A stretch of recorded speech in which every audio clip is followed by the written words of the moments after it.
What's good, party people? This is Voodoo in the Woods. I'm According to Woods, and he is former U of MMA champion Pius Lobo, better known as Voodoo Maximus. And holy shit, UFC 275 is coming to you live from Singapore.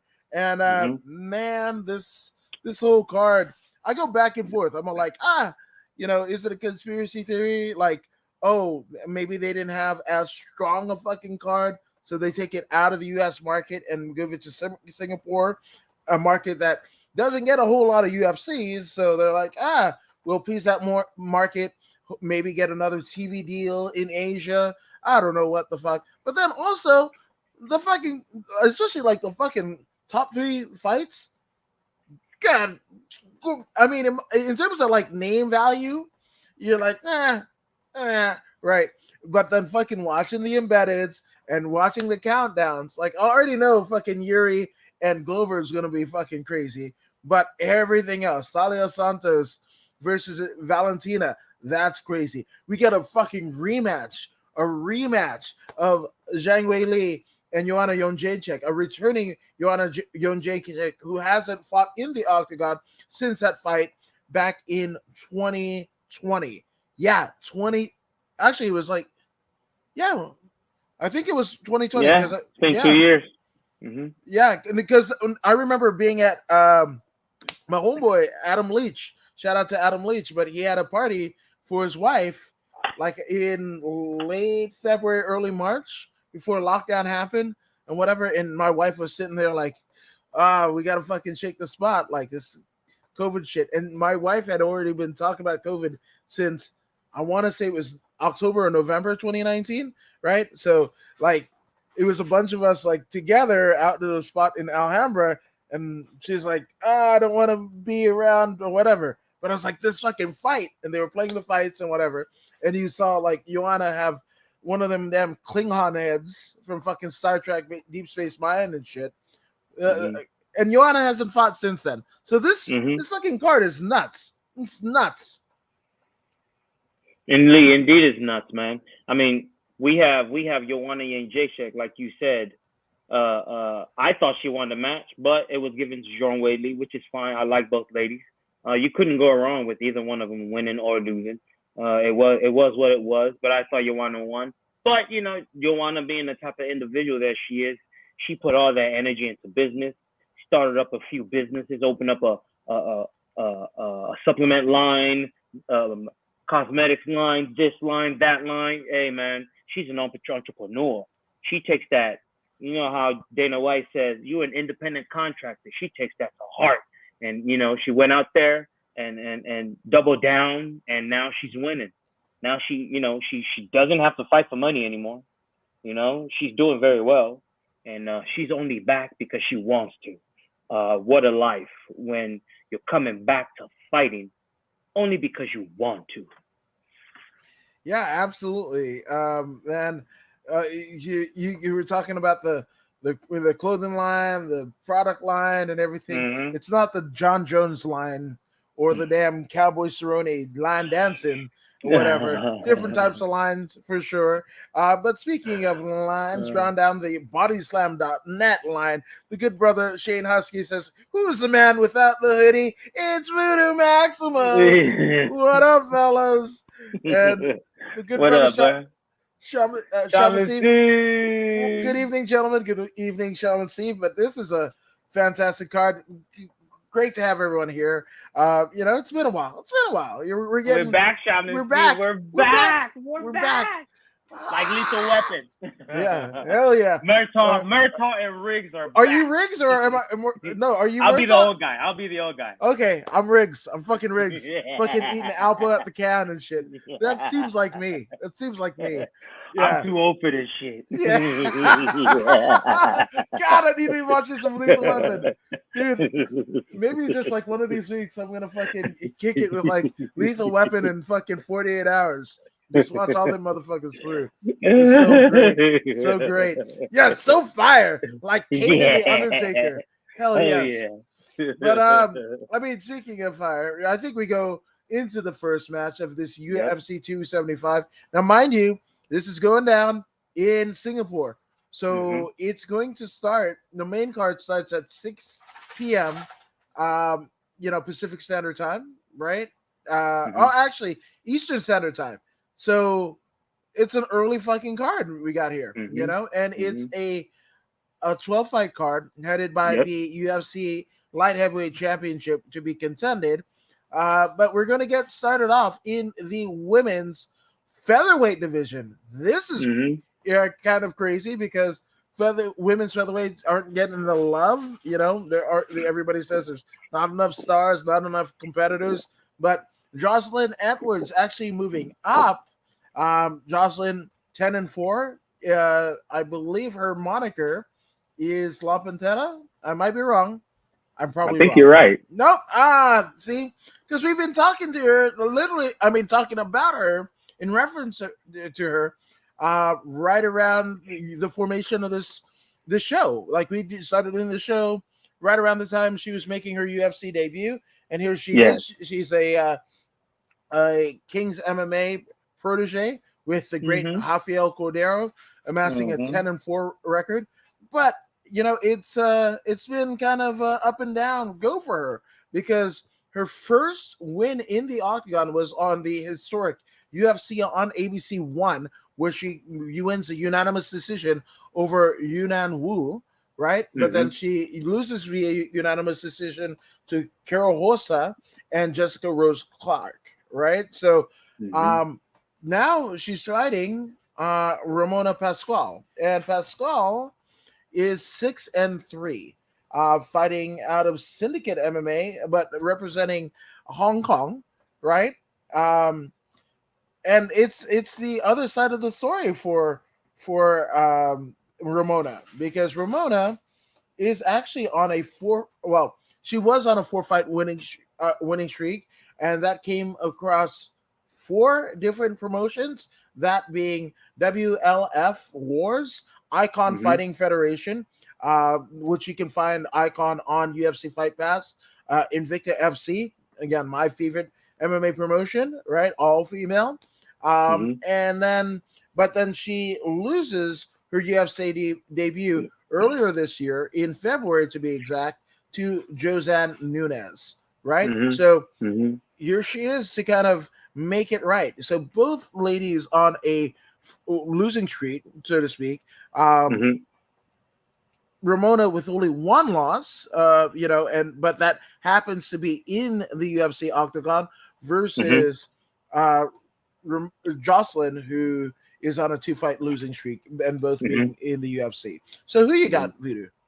Hey, this one's easy, man. This one's easy. The last time we saw Ramona, she was kinda slugging. She was slugging, and that's very unattractive for me personally. I find slugging unattractive, and that's what she was doing. You don't come to the UFC and start slugging it out. Not early on. You want to show some some skill, and I didn't see Tenacity. that. I didn't see that. I mean, yeah, she showed a lot of heart because she got her ass whooped and she kept moving forward, which is stupid. You don't show up and you start doing stupid stuff. Jocelyn tried, she just wasn't good enough. But Jocelyn has made some correction in she found a way to link herself up with Valentina Shevchenko. That move alone tells me that she will have an upper hand against this Ramona. I am going for Jocelyn to win by split decision.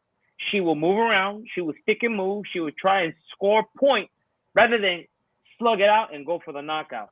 Ramona, on the other hand, I believe will go for that force, right? And Jocelyn will be the matador. Jocelyn win this one by split decision. I don't see her getting the knockout, but I do see her getting a split decision victory. Okay, I like it. But before we get into me, the good sister of the fam, Ashley Rose Nova, saying hi. What's up, Ash? Nova! What up? What up? What's up, I'm Nova? actually gonna go the other way, and I'm gonna go maybe split decision. But for Ramona, just because Hong Kong, to Singapore, she's kind of in at least Home home field advantage? ocean. Yeah. So I mean, I'm not Okay. I'm not saying that it on paper it'll look like Jocelyn won, right? That is absolutely true. But sketchy shit goes on when you go into international waters. We saw that over the course of Fight Island 1. And even, in these situations, and it's not just the international waters, but places like New York, Arizona, like they don't have established commissions, you know, it gets all wonky, right? So there might be, without a shadow of a doubt, us at home, you're like, fucking Jocelyn Edwards wins by split decision, just like Voodoo says. But miraculously, like a fucking magic out of the ashes, the fucking cards go to Ramona. So Hey, I'm just saying. Ramona could very well land a shot that knocks the block off the other girl. So, hey, it is what it is. The thing that we both see that we have in common here is the split decision. We don't see one really dominating the other one, but we do see a split decision victory. So, one thing we know about split decision is it's a 50-50. I got the first 50, you got the second 50. Either way, it's 50-50. Shit, if we get that shit like 50, we need that vitamin water money, yo. That's what I'm saying. Fucking yeah, so we can show up with fucking medium-sized fucking tank tops everywhere. Damn right. Hell yes. Hey, if I get that 50 cent money, I won't be wearing a shirt at all everywhere I go. There you go. Fuck yeah, belly out and everything. That fucking work for that Khaled guy. We the best. Fuck yes. Yeah, exactly. Right on. Just like that. Just like that. Just like that. And not much, just popping in and showing some support. So we're going to do it right back at you. You can find Ashley Rose Nova in all of her social media page. Yeah. Go ahead and check her out. She's got, she's fucking blowing up everything on Twitch. I'm going to go ladies first because, yes, go ahead and support Ashley Rose Nova if you haven't already done already, right? But then also the good brother Shane Husky, also Twitch affiliate. And both are a part, much like Voodoo and I, part of the bodyslam.net universe, where you can get a litany of combat sports, fisticuff stuff, your pro wrestling, MMA, BKFC, we cover it all. Shout out to Cassidy Haynes, the major domo of bodyslam.net. So go ahead and check their streams out. You'll be glad you did. Right, Voodoo? Mm-hmm. Oh, all day long, man. All day long. Can't go wrong with it. Can't go wrong. Hell yes. Well, we can't go wrong because we get another female MMA fight here. We have the 10-4 Silvana Gomez Juarez against Na Liang, right? Who's 19-5. 19-5. Holy shit, that's a hell of a lot of experience. That is actually a lot more experience than some of the guys on this card, or the whole run of UFC and Bellator in, don't amass a 19-5 record. So we're gonna, with all due respect to this tenured veteran of the sport, we're gonna look at her stats first. Okay. All right. This is actually her second fight in the UFC. She lost a ground and pound TKO to Ariane Carnelossi, right? Back in April of 2021, right? But before that, holy smokes, she picks up a 2, 4, 5 straight wins, right? One TKO in WLF. I mean, all of these happening in WLF. Not too familiar with that promotion, to be honest with you, but I mean, KO, armbar. So I'm just soccer kick. Yeah. She knows where it's at, right? Yep. And has, if anybody wants to speak about her record and what have you, we're seeing Mara Agapova, who's in the UFC, right? That was a loss. Juliana Velasquez. You know that Juliana, the current fucking Bellator champion. Yeah, that Juliana Velasquez, right?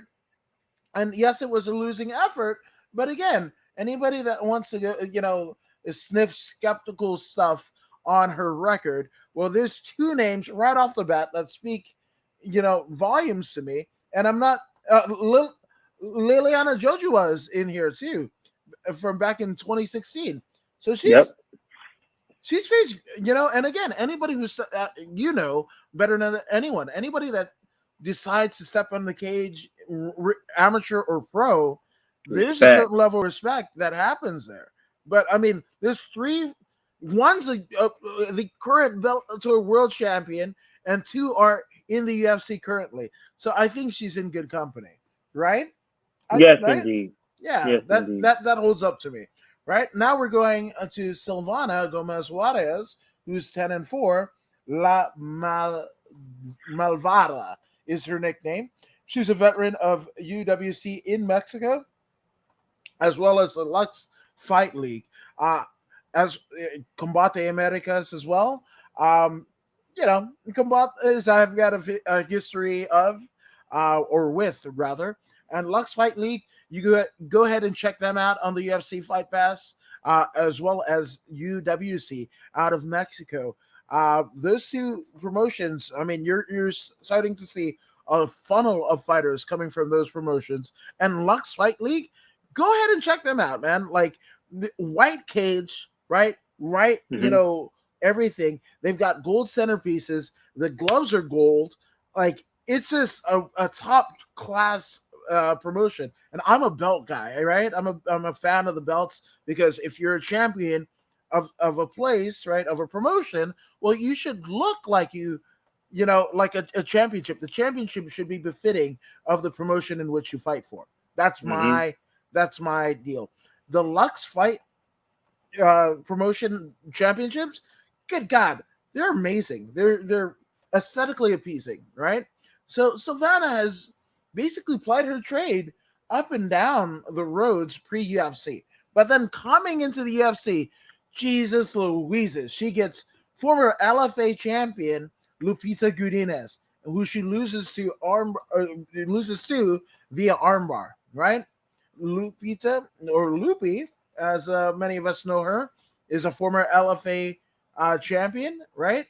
And then the second fight that Silvana gets is little monster Vanessa Demopoulos, the inaugural LFA champ, strawweight champ, who Lupita actually beat to win her LFA championship. So again, the 1 and 2 LFA strawweight champions in history. That's her first two goes in the UFC. Fuck. That's Silvana's got my respect because that's a tough road, to go through and to lose via armbar. We know Vanessa is a brown belt in jiu-jitsu. We know Lupita, as well as Lupita's sisters, are ardent wrestlers, hailing, representing Mexico, but hailing from Canada, so those are not bad losses. So I want to hear what you got. Hey, this one is not very hard for me, man. First of all, Nia Liang is higher in the ranking by 2 points. She's got more fight experience, 19-5 compared to 10-4. That's already 2-0. You know what I'm saying? That experience alone in the cage it's massive. Nia Liang also has multiple wins by submission, especially armbar. Juarez, susceptible to armbars. So I'm going to go Nia Liang. She might not get the finish, but she's going to really control position, especially on the ground. She's going to really dominate the ground. And if she doesn't get the finish, she will get the unanimous decision victory. I like it. And I would be going that way as well. Like, I so respect the reputation of Liang, right? But the only thing about it is the who Silvana has faced in her UFC, first two appearances in the octagon, and this is do or die for Silvana, where it isn't so much for her opponent, right? But I respect the hell out of both Little Monster Demopoulos and Lupi Godinez, right? They're friends of the According to Woods podcast,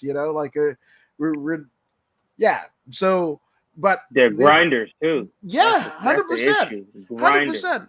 So that's what, like, I'm actually going with Silvana on that premise because I mean those fights that Na Liang had with those UFC veterans as well as the Bellator champion Juliana Velasquez, that was some years ago, right? We're talking, 3 to 4 years ago, right? And I'm not saying that she can't compete, but I'm just saying in terms of recency bias, those fights with Lupi and with Low Monster, and also the times where Lupi and Low Monster won their respective LFA titles, those hold a little bit more weight. If it's a game of, if it's a game of inches, that's where I'm saying. I'm not saying I'm right. I'm just no. Well, here's another thing that must be considered.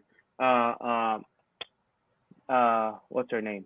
Na Liang faced these folks a while back. You say, right? Right. And she's gotten a chance to let the information process. She's gotten a chance to improve from the mistakes of those times, right? Now, Silvana, recency bias, you said, right? Yeah. Has she gotten the time it takes to capitalize on her faults in those two matches? Has there been enough time to learn and grow? This is a question that will be answered come Saturday.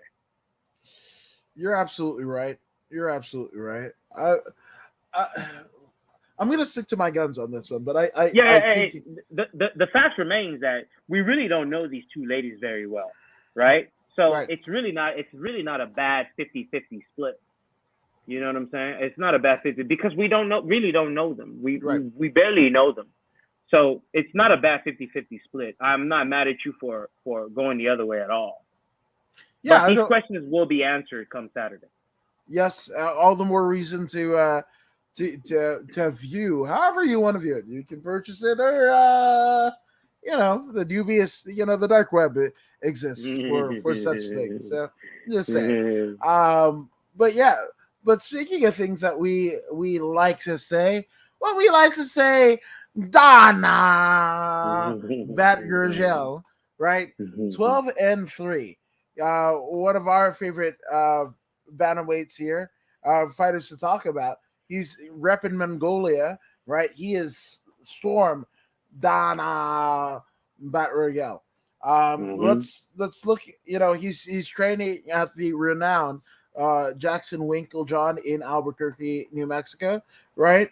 And he's been in the UFC since 2019, where he actually faces another person that we kind of have taken a liking to is Heli Alatang, right? Right? But he loses that UFC debut to Heli by unanimous decision, and then KOs Guido Canatelli, right? KOs Kevin Natividad, former LFA veteran, right? And then TKOs Brandon Davis, but then catches a spinning back fist followed up with elbows via Chris Gutierrez. Now, Nana is going to be facing none other than the 17-9 Mr. Perfect Kyung Ho Kang. And Kyung Ho Kang is actually a former champion of Road FC. Shout out to Road FC, who the cage announcer is my good friend, one Jeff Houston. And Jeff Houston is obviously the preeminent BKFC, Bare Knuckle Fighting Championship announcer.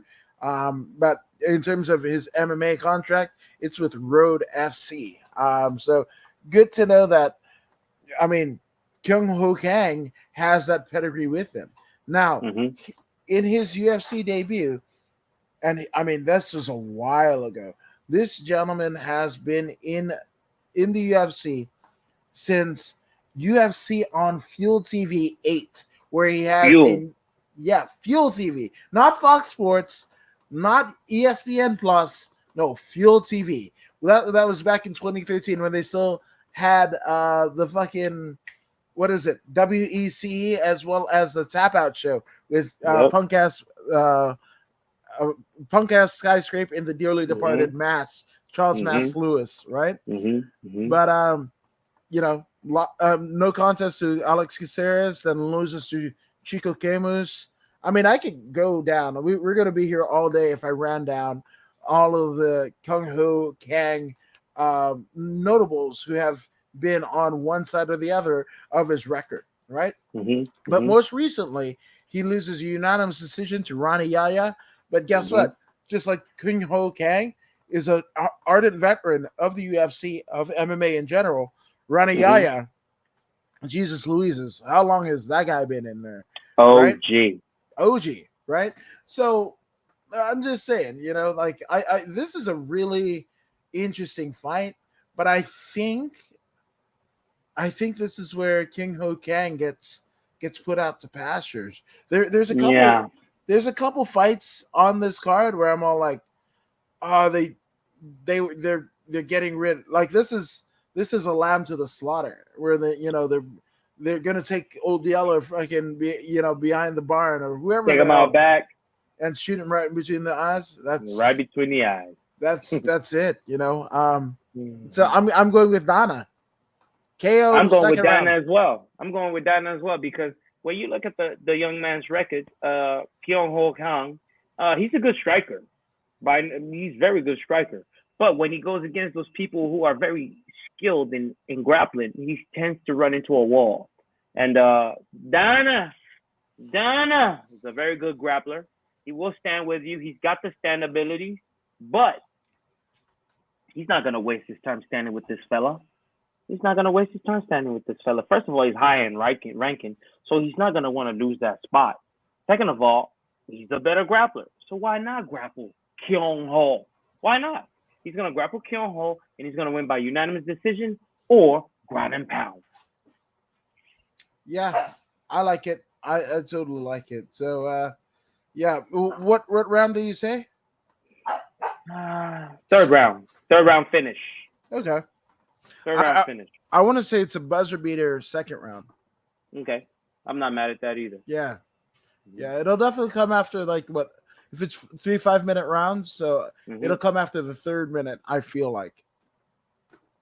Dana has had those kind of dalliances with, just, finishing it within the first round. So, that, and finishing it. Yeah, so that's where I'm going. Right? I'm cool with that. Yeah.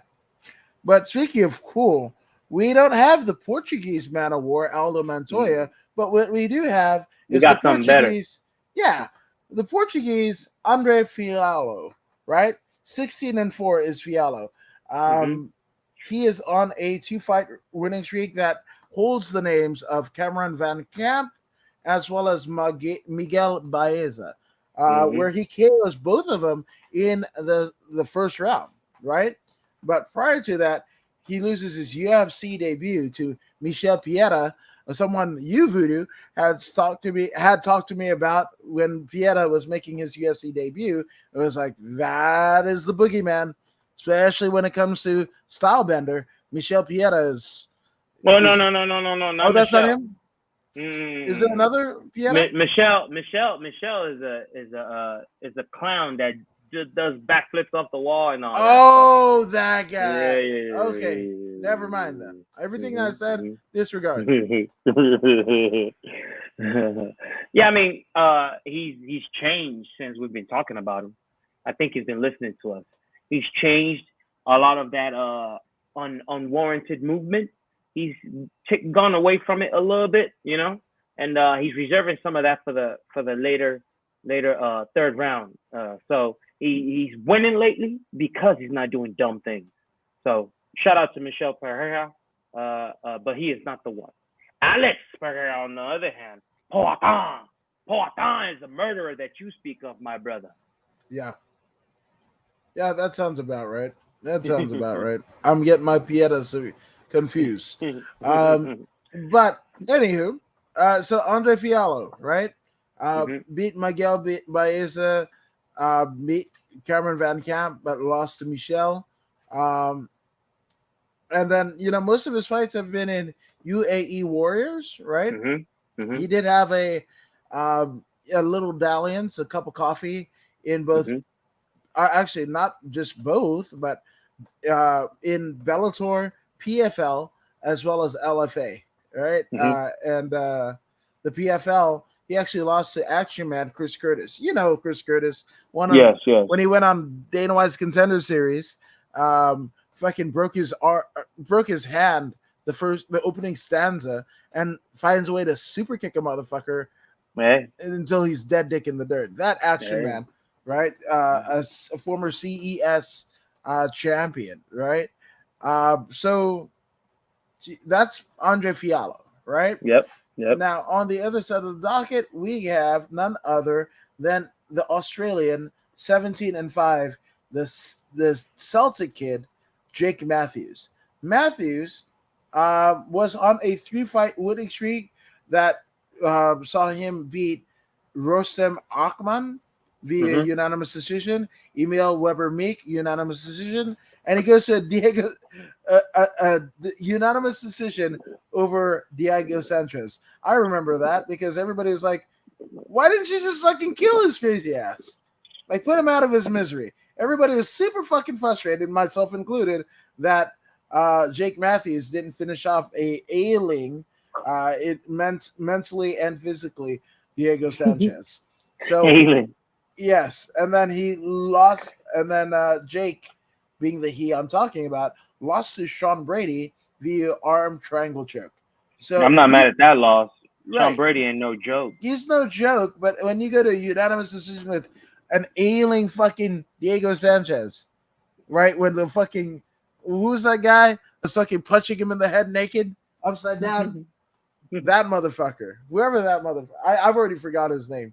His name shouldn't be spoken of again. But you fucking the coach. God, I forgot. You know who I'm talking about, right? I know who you're talking about. Yeah, that dumb fucker. Oh, shit. But yeah, when you go to a unanimous decision to a Diego Sanchez who's about to be fucking cut from the organization, I'm just saying, like, that's like the motherfucker that after Sean O'Malley was, had his leg all fucked up, this motherfucker wants to go and go for takedowns. Like, what the fuck are you doing? Just punch him, damn it, punch him. Yeah. So it's with that being said, I'm going with Fiallo because I'm just saying that's got a taste in my mouth. First of all, Fiallo started January with his first fight, which he lost. He came back immediately. In April, fought again. Won. Came back right after. Won again. Now his fourth fight in 1 year. This guy is to be recognized. This guy is to be followed. This guy is to be understood because he wants his name to be recognized. And just for that effort alone, I'm skipping Jake Matthews and I'm going with Andre Fiallo, the Portuguese man of war, like you mentioned. I'm going with this guy to go in there and annihilate Jake Matthews straight up. It is what it is. Andre is not here to play around. He wants a shot at the title, and he's proven it by being active. And when someone is active, we support him. Andre Fiallo, second round finish. I like it. Whoa, McMack. Speaking of Australian, and of course he's going to show up for his countryman Jake Matthews, and he goes super voodoo. Yep, he's on that. Wow. I wonder what the time difference is because McMack celebrated his birthday the second time on the After 83 Weeks podcast. He did it last week and then this week, so hopefully he's a year older than he was last week. That's what I'm going with. So happy 87th birthday, McMack. 87. It never looked better. With a profile picture of none other than Eric Bischoff. That's tremendous. But McMack. So we got the 12-4 Steve Garcia, American, going up against let's go with Jair Man She Hate. Man, she hates.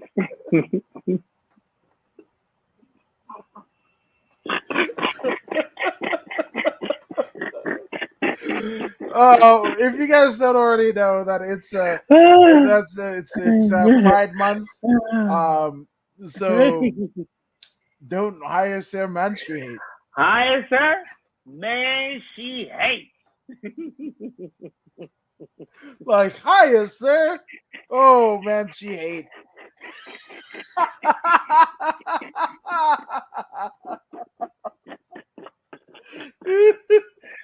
Oh, And double man. dipper. That's what she said. But it's not hiya, Hey, sir. Man, she hate. hey, this some bitch 6 foot tall.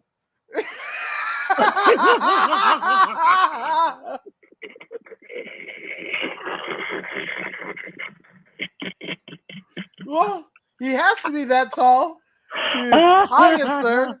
Man, she hate. Right? I mean, I was just saying. So let's go with hiya, sir. Right? Hiya, sir. Hiya, sir. Man, Man, she she hate. hates. He's 6'1", but that could also be his actual height. He looks all of 12. Like, hey, how did hey, he? hey, remember, Mad Max Beyond Thunderdome? Remember Yeah, Master yeah. Blaster? Yeah. No, 100%. The That's this little guy. fucking kid from Waterworld.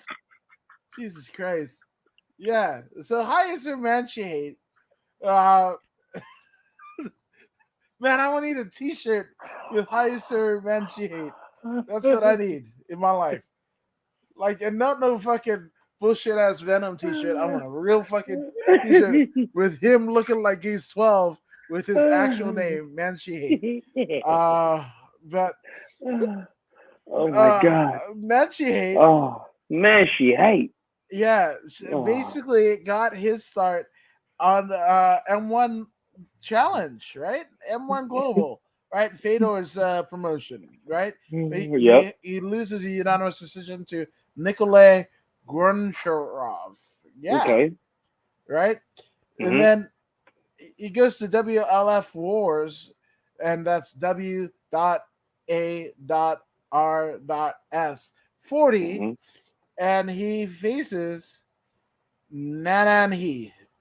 So, for those keeping score, Hiya Sir Manchi Hate beat Nanan He. Then he also beat Yasen Saleh Kabibi. Yes, he did. Then goes on to face Zhu Oh, Rangshu Hai. yes, he did. Then goes and faces a unanimous decision over wins a unanimous decision over Aken BK Jakey. Yep. Yes. And then gets a KO, first round KO win over Damu Wu. But then it gets all Damu. different. Hey, hey, Damu. hey, Damu Wu. You know he's a Damu. blood, right? He's a blood. Yeah, I think so. Maybe Damu, we don't need to fucking speak their name in Damu vain. Wu. Damu. Damu Wu. Yeah, I don't want to get blood walk all over. Jesus Christ. And Big Mac says it's 4:45 p.m. Friday here. Eric is Where are you celebrating. at? He's in Australia, like Jake Whoa. Matthews. Whoa, that's crazy. Yeah, 4:45 p.m. Wow. We're almost at 12 p.m. yeah, 100%. 11 Yeah, 11:45 p.m. yeah. But you know what is hitting that fucking RPM? Oh, highest fuck, man, she hate. Face Achilles Estremadura. Yeah, right.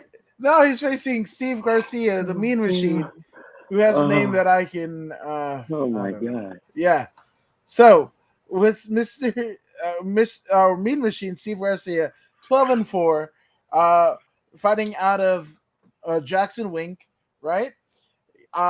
He basically last time we saw him in the octagon, he faced the other Charlie Olives, and that would be Charlie Ontiveros, right? Mm-hmm. Where he beat him by ground and pound in the second round, right? Mm-hmm. Mm-hmm. Then he fucking lost to Violent Bob Ross, Luis Pena, before Pena went all fucking nuts, right? Mm-hmm. Mm-hmm. Yeah, he's been in the LFA, right? He headlined the card, and then also had a couple fights, more than a couple fights in his home promotion, that being Jackson Wink Fight Night. So yes, Jackson Mm. Wink has a pro am card right there, and yeah, a large part of Mean Machine Steve Garcia's career was fought there. Mm-hmm. Holy shit! You want to see something? Yeah. He faces former Bellator World Champion, the baddest man on the planet, Joe Warren. But if you guys, Oh. yeah, Joe, dude, there's like fucking pillars of Bellator, right? And of course, Eddie Alvarez and Michael Chandler are there, but so the fuck is Joe Warren. You better put some fucking respect on his name, just like Dave the Caveman Wrinkles. Dude, I remember watching Bellator on MTV, right? With It's a some long ass fucking, time ago. yeah, and they were doing the fucking fights at like Fremont Street in Vegas, and you saw like big ass, like literally fucking raw, like butterbean looking motherfuckers, like Eric Prindle and Ron Sparks, and just slanging for 45 seconds, and they fucking gassed out.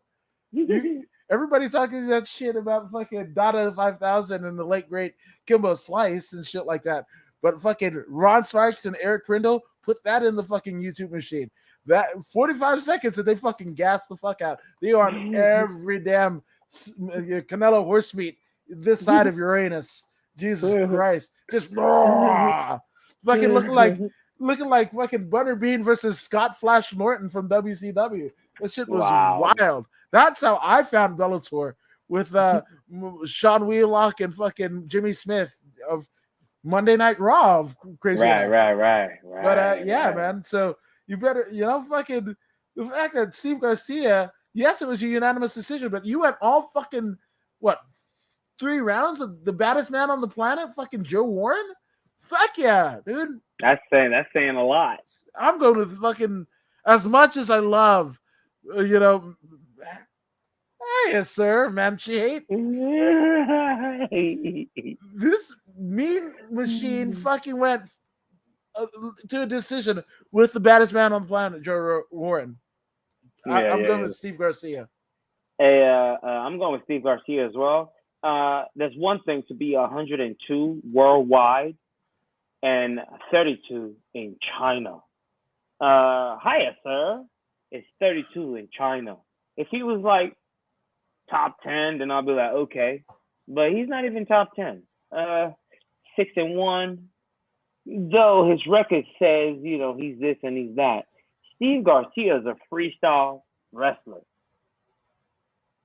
2, he's got way more fights, way more wins combined than and higher, sir, in his entire career. So therefore, experience always matters most of the time. 80% of the time, experience matters most. And I strongly believe that Steve's 80% will outdo Hiya Sir's 20%.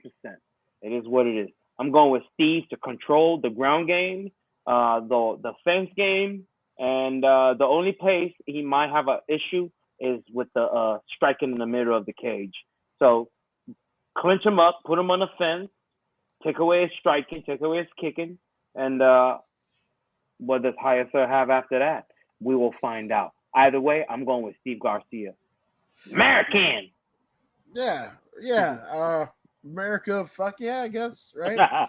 We're the Team America World Police. But, like, no disrespect to all of the fucking fights before this, but in the words of the fucking great Jim Ross, business is fixing to fucking pick up.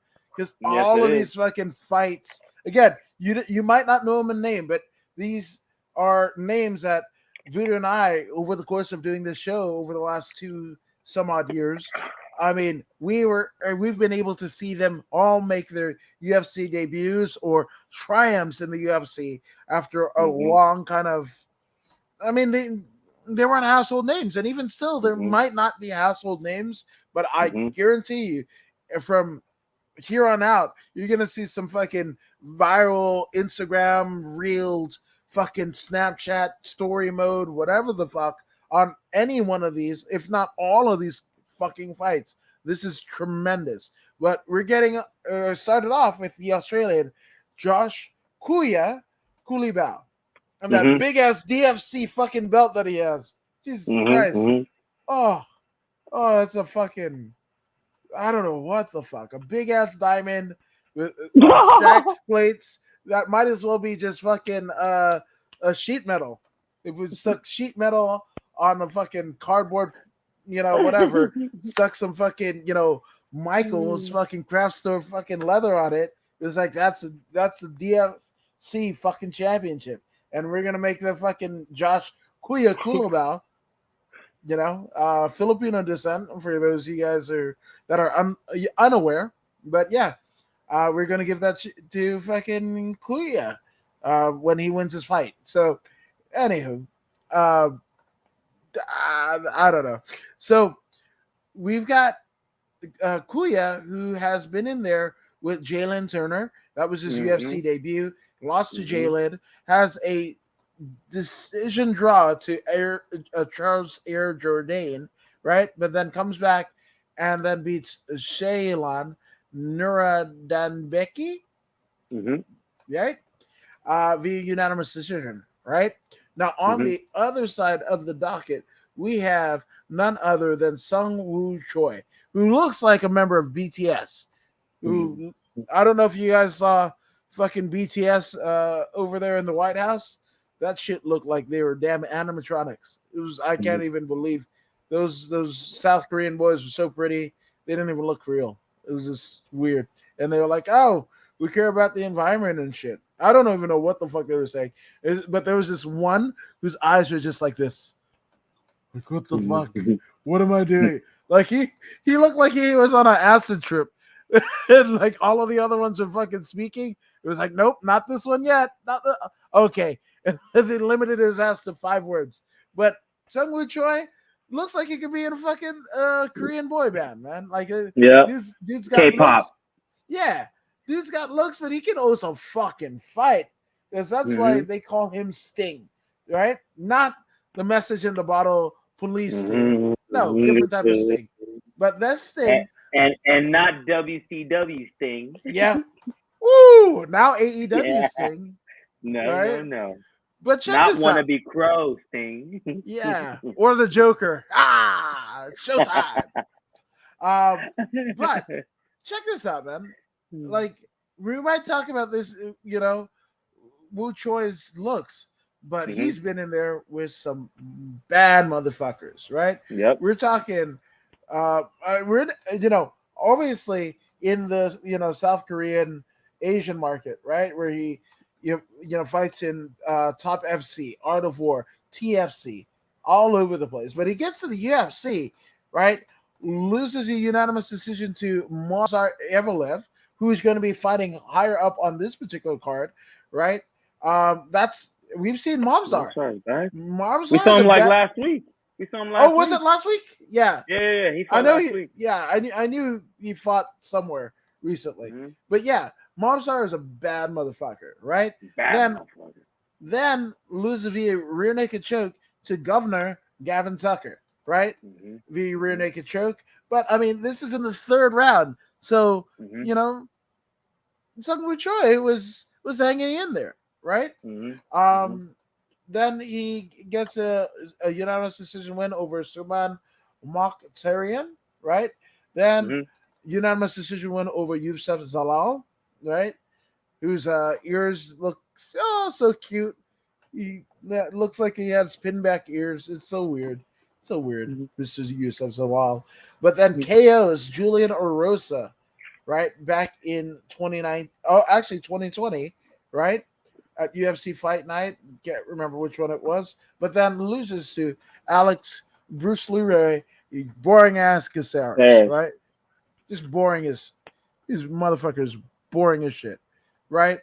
But I'm going with my Kuya, dude. It might be because my my wife is majoritively Filipino and what have you. Kuya is a name that we get. It's a term of infinity, like cousin, big brother. That shit. So I'm rocking with Kuya, Joshua Kulabau, and his big ass DFC fucking belt. That's cool. That's cool. Once you mentioned unanimous decision victory against Mafzar, the fact that he didn't get submitted by Mafzar tells me a lot about this young man's grappling defense.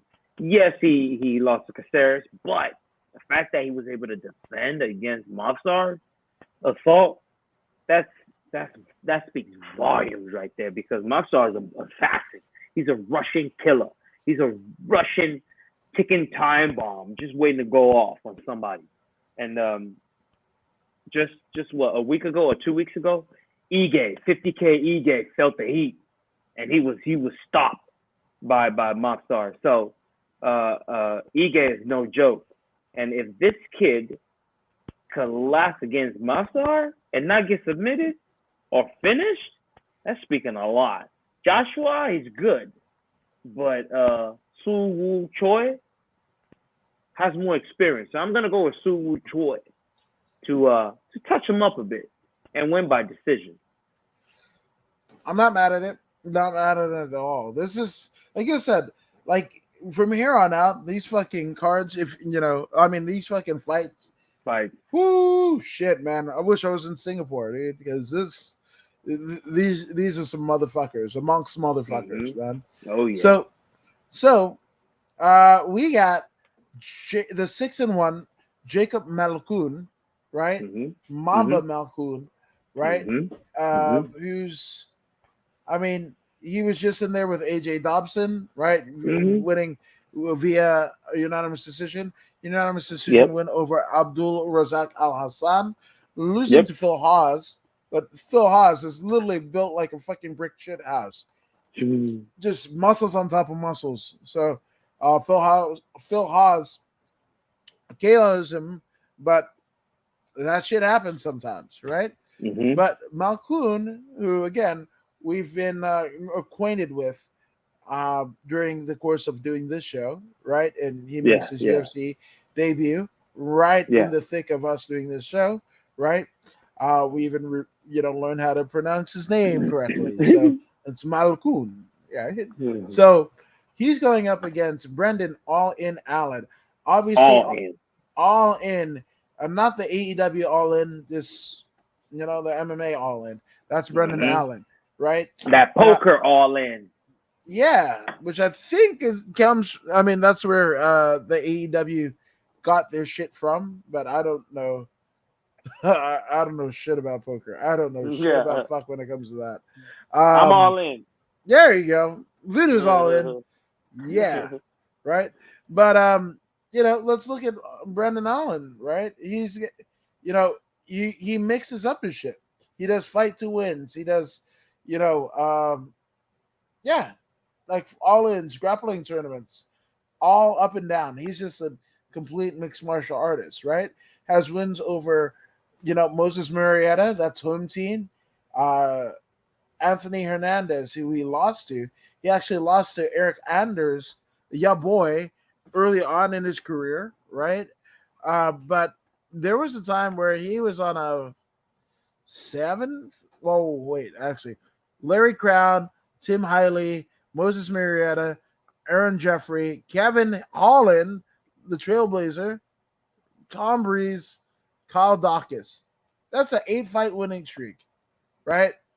Before he loses to gets KO'd by Sean Strickland back in 2020. And then he does Strickland. Yeah, that's fucking Tarzan, man. And then he actually does a fight to win 161, where he loses a decision to Hasim Rida, right? But then he goes on his winning ways again, where he faces Carl Robertson and Punahele Soriano, right? Then he fucking gets tested by Chris Curtis, and Chris fucking TKOs him, and then he competes at UFC Fight Pass Invitational, UFC's grappling league, right? And he beats Gabriel Checo, who is, I mean, he's fucking top of the food chain in terms of grappling, right? And then uh, Allen gets that big name win over smiling Sam Alvey, where he rear naked chokes him earlier this year in 2022, right? So I'm actually going with Brendan Allen, man. Some have said that Sam Alvey, and it's wild because Brendan Allen lost to Chris Curtis, who is at one time was a disciple of Sam Alvey and Dan Henderson and the Jesus, what's that name? Team Quest. Team Yes, Quest. Quest. That's Yeah, right. yeah. Team Quest, right? So he's been in there with two notables of Team Quest, right? So that to me, along with the sheer amount of his experience, I got to go with Allen, probably third round KO. Mm-hmm. Hey, I'm with you with Allen. Allen is a phenomenal fighter. He's a complete fighter. He's young in the game, but yet complete at the same time. He can only get better from here on out. He's been there against ruthless assassins, like you've mentioned already. Sean Strickland being one of them. His opponent has seen formidable opponents as well. But I like the way Brandon Allen fights. He's very good on the ground, which is most important when you're fighting mixed martial arts. Yeah, it's one thing to be very good on the feet, but if your ground game is not up to par, one just has to take you to the ground and do what they need to do. Jacob, on the other hand, is good on the ground. He's good standing. His wrestling defense is phenomenal. He's only been knocked clean out, by Phil Hawes, like you said, whom is a force of nature, right? But this fella is only very, very decent at standing. Jacob Malkoun, I'm talking about. He's decent at standing. I believe that All In has the ability to put him on the fence.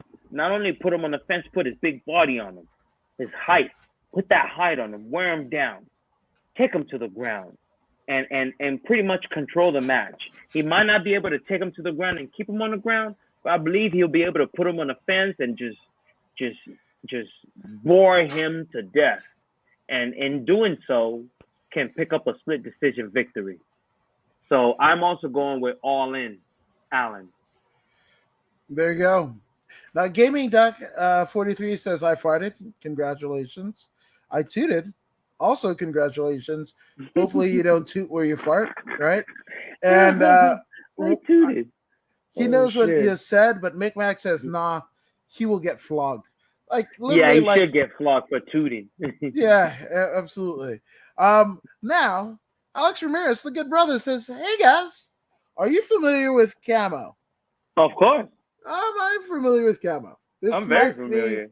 And for those who are not inclined, Camo is the California Amateur Mixed Martial Arts Organization, the governing body of amateur MMA here in California, right? Yes. But are you familiar with Camo? Yes. David Denkin. Yeah, David Denkin, also Voodoo knows, right?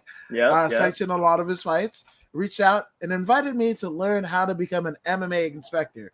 Would you guys have any input on that role based on your experience on the MMA world? I'll let you take it away. It's quite simple. I believe the inspectors are the ones that pretty much shadow the fighter from the back to the cage and back to the back. So pretty much, you sit with you stay with the fighter, watch the fighter get their hands wrapped. Once the hands are wrapped, you follow him or her until they make it inside the cage. You watch them fight, and you're watching every aspect of this individual until the fight is over, and they make it back to the back of the arena or into the dressing room, and that will be your job.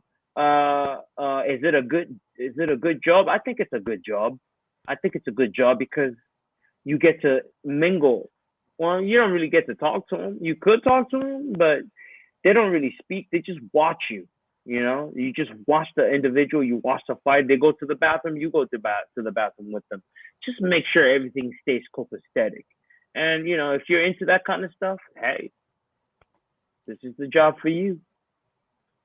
Absolutely. And that's a pretty belt. That's so tremendous. Thank you for that. But again, I'm a belt guy. Yes, it is. It got what I love, right? It's California. It's mixed martial arts. There you go. And who'd you get that from again? This is the inaugural women's 135-pound championship, or better yet, bantamweight championship, won by none other than Brooke the Bully Mayo at Get Down Fights Genesis. Yeah, Get Down Fights Genesis, which was co-promoted by none other than the most decorated, women's mixed martial artist ever in Chris Cyborg Santos, former Strikeforce, Bellator, Invicta, and UFC champion, current featherweight Bellator champion right now, right? And I mean, for me, I'm gonna Mario Yamasaki the hell out of Camo, because back when I was starting my career, pretty much it was the inspectors of Camo that helped me along, right? There was a couple times where I might have paid my ticket to go ahead and do interviews there on the side of the show and what have you. But then once they knew what I was all about, I might have gotten, and I could say this because I don't think the people that I'm talking about are there anymore. But they would sneak me in. I'm like, "Woods, come, sit under the learning tree." David and Jackie Dinkin themselves, Jesus, their dad Marty was essentially the only person in California State Athletic Commission for a time. He basically sanctioned boxing events. It was him in Rocky and so many other movies. Just an incredible lineage. But out of that, you have JT Steele, who's the Camo president. You have Ryan Spink. You have Victoria Hernandez. Elizabeth Stump LeBeau, right? Like just a litany of just incredible people that have enriched both my life as well as Voodoo's life. Me on the interview side of things, and Voodoo actually me in the cage side of things. Cage. Yeah. So and by the way, Brooke Mayo, boy, is she hot. Well, congratulations to Brooke and Nino, because Nino, what a lucky fella. Yeah, they just had their first child, so kudos to them. What a lucky fella. Which again, what's his name again? Nino Hatfield. Nino, you are one lucky fella. I tell you, you are one lucky fella. Yes. Yeah. So this is her belt. It was actually inscribed by her in the back, which just very touching words. Appreciate everything you do for the combat sports community. You're a real one. Thank you for supporting me and my career, which I will treasure forever. So it's not just it's the belt of a great organization, not just the fact that it is just aesthetically an amazing looking belt, but this is the definitive article. This is the very first women's bantamweight championship under the auspices of Camo. That is here with me, and I'm getting. And let me tell you one more thing. Not only is she hot, that right there tells you the kind of individual that she is. You know what I'm saying? She gave her belt to him, and she signed it. You know what I mean? That tells you the kind of individual that you're dealing with here. You know, not just a pretty face. You know what I'm saying? A deep human being. Incredible individual. Yeah. So, and over the course, and you can put it in, Chris Cyborg's MMA promotion or Get Down Fights or whatever, you will see Chris Cyborg pose with not just Brooke, but also the inaugural Camo women's flyweight champion, none other than Jasmine Tap Out Queen Pouncy, somebody that you are pretty acquainted with. Pouncy. Yeah. So only two of these belts were given awarded that night to the winners. This is Brooks, and then Jasmine obviously will still have hers. So just saying. So yeah, yeah, and I'm glad I asked the question. I'm glad you get you too. And as much as you love combat sports, Alex, absolutely, you'd be the perfect person for the job. And then you get a front row seat to everything that's going on, and That's right. a lot of the coaches, a lot of the trainers, a lot of the teammates, or whatever are UFC, Bellator, One Championship, LFA, notables, whatever. It's California. We're rich with talents. We're and understand the colleagues that you're going to be doing the job with are remarkable individuals. We got Martin, we got Felicia O, we got some pretty remarkable individuals that you're going to be working hand in hand. And so Dave Michael Bell. Dave Michael Bell, come on, bro. It's a win-win situation, man. Yeah. It's a win-win situation. I would do it. Jason Herzog, Mike Beltran. Come on, man. Come on, Herb Dean steps in from time to time. It's a win-win situation. You can't lose going that route. You just can't lose. No. So yeah, do it. And not only are you doing it, but you get, at the very least, your gas covered. So just saying, and McMack says Brooke was overrated, allegedly, because he wouldn't be McMack if he didn't throw those. He wouldn't be McMack if he didn't make comments like that. Yeah, no, that's our guy.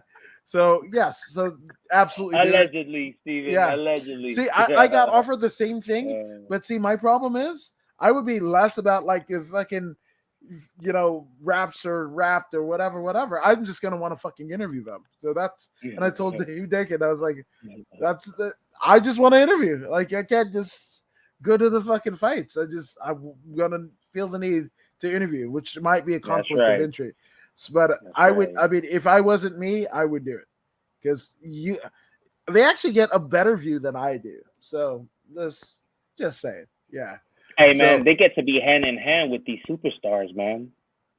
Hey, one day it's some guy named Johnny Chang, and the next day it could be Joanna Jędrzejczyk, or it could be John Bones Jones, and you gotta watch John Bones Jones. So hey man, sky's the limit when you do this Inspector gig. Sky's the limit. Nope, 100%.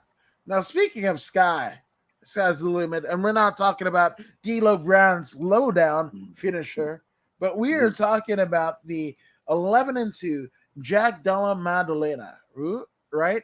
And Jack Della Maddalena, he doesn't have a middle name. I mean, not a middle name, but a fight moniker because his name is kind of all over the place. Della Maddalena, yes. Okay. Yeah. And his given name is Giancomo Della Maddalena, which is even better.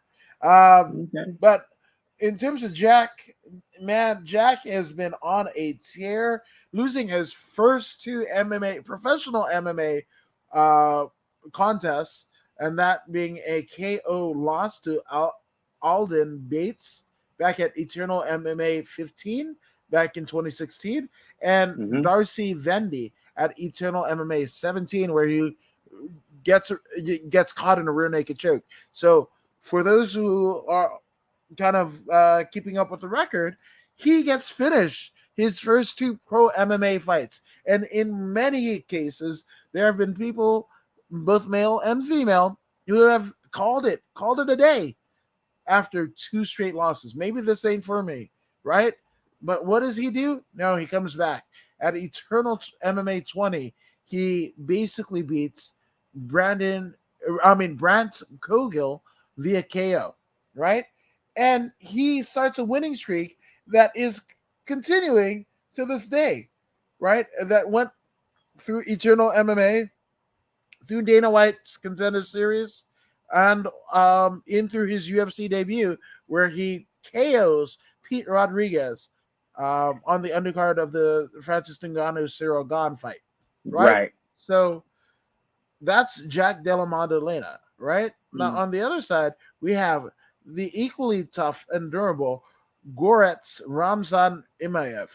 Now, for Imaev, Jesus Christ, that dude, his chin, just like you can't knock him out. He's just got this indelible chin on him, right?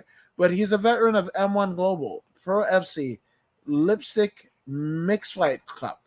I want to see what the fuck that is. Lipstick Mixed Fight Cup 4, right? Warrior Glory, Global Battle. Those are some of the promotions. But the notable ones, right, are and notable wins, right, is a UFC debut where he beats Smiley Sam Alvey via unanimous decision in 2017. Then another unanimous decision win over Alberto Mina, right?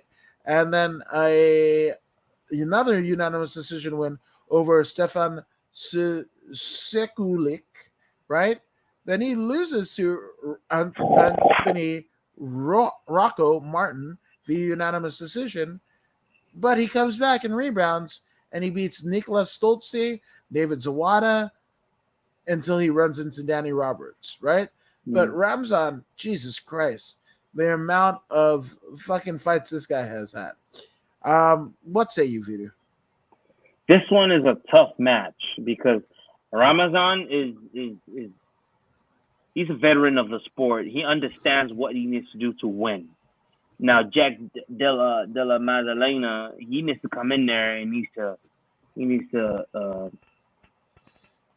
outwork his opponent. Now, how do you outwork a Dagestani? This is the question that must be answered. How do you outwork a Dagestani with more experience than you? It's very simple. You stick and move, right? We open up this main card with these two fighters, and Jack has to go out there and he needs to impose his will. He needs to go out there and he needs to use his hands and feet, and he needs to stick and move. If he stands still, Ramazan's going to get a grip on him, and he's going to put him on the fence and grind him out. This fight is a very, very close fight. It's closer than we think. If Danny Roberts can go in there and get a split decision victory, I don't see why Jack Della Maddalena can't do the same. You know, he just has to survive. He has to survive and steal rounds. If he can steal 2 rounds, hey, split decision victory is all it is to it. I'm gonna go on a limb, man, and say Jack Della Maddalena, man. Even though he's lowest in the ranking, he is doesn't have as much experience. I think the youth is gonna suffice here. The youth is gonna suffice, and he's going to win by split decision victory yet again. Ramazan will fall once more to a split decision loss. Okay. I'm actually going to go with Ramzan because that dude looks like his head is like of one of those sculptures in the damn Galapagos. Like, shit, dude. Like, he could just eat punches. Fuck, that's what I think. I might be completely wrong, but he might look like a fucking gargoyle. And what happens? You have to fucking chip away at a fucking gargoyle to fucking knock it off its damn perch. And I think that's exactly what fucking Jack Della Maddalena has to do. I think he's a little bit more of imploring of finesse to fucking knock out that damn tough ass chin that Ramzan has. And Chuck That's a Liddell, long chin too. Yeah, it's like this long. That literally fucking Chuck Liddell would have been praying for in the latter part of his career. Fuck it. I'm going with Ramzan. Hell yes. And Mick Mac says CM Punk is an underrated MMA fighter. Very underrated. I've rectified that because I've made him UFC champion in UFC 3 and 4. Man, CM Punk is so underrated. Imagine if the MMA matches were predetermined. Oh my God, he will be undefeated. I'm telling you. He drew money. I'm telling you, he would draw so much money, man, that he will be undefeated, and undisputed up to date. Well, he's the current undisputed, not undefeated, but AEW world champion, but he broke his leg, so he's not going to be wrestling much. Yeah. I'm just saying. Earth right heel hook. That guy is he's just a great talker. He's not even a great athlete. I wouldn't call him a great athlete. He's a great speaker. He speaks very well. He's mastered the English language to the point where he can use the English language alone to earn himself seven-figure salary. But when it comes to the performance part, I don't know, Mr. McMack. I just don't think he's got it.